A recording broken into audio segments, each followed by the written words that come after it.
ഡൽഹി ഇന്ന് പോളിംഗ് ബൂത്തിലേക്ക് പോവുകയാണ്. വാശിയേറിയ തെരഞ്ഞെടുപ്പ് പ്രചാരണത്തിനൊടുവിൽ ഇന്ന് ജനവിധി തേടുന്ന ഡൽഹിയിൽ 70 നിയമസഭാ മണ്ഡലങ്ങളിലായി 699 സ്ഥാനാർത്ഥികളാണ് മത്സരിക്കുന്നത്. ഫെബ്രുവരി 8-നാണ് തെരഞ്ഞെടുപ്പ് ഫലം പ്രഖ്യാപിക്കുക.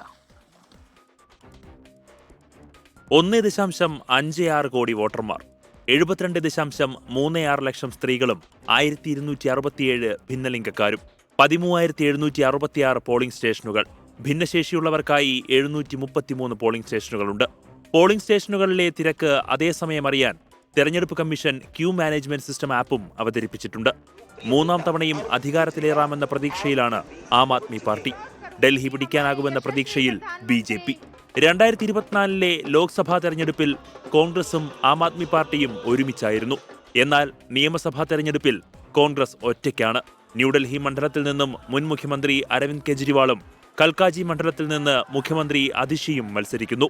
ആം ആദ്മി പാർട്ടിയുടെ മനീഷ് സിസോദിയ ജഗ്പുര സീറ്റിൽ നിന്നും ഷക്കൂർ ബസ്തിയിൽ നിന്ന് സത്യേന്ദർ കുമാർ ജെയിനും ജനവിധി തേടുന്നു. 3 പാർട്ടികളും വോട്ടർമാർക്ക് സൗജന്യങ്ങൾ വാരിക്കോരി വാഗ്ദാനം ചെയ്തിട്ടുണ്ട്.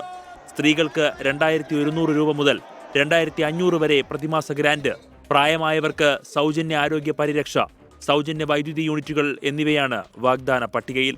സൗജന്യ ബസ് യാത്ര, യുവാക്കൾക്കും വിദ്യാർത്ഥികൾക്കും ഓട്ടോ ടാക്സി ഡ്രൈവർമാർക്കുമുള്ള പദ്ധതികൾ, പൂജാരിമാർക്കുള്ള പ്രതിമാസ വേതനം എന്നിവയാണ് ആം ആദ്മി പാർട്ടി വാഗ്ദാനങ്ങളിലെ ഹൈലൈറ്റ്. കോൺഗ്രസും BJPയും പാചകവാതക സിലിണ്ടർ 500 രൂപയ്ക്ക് നൽകുമെന്ന് വാഗ്ദാനം ചെയ്യുന്നു.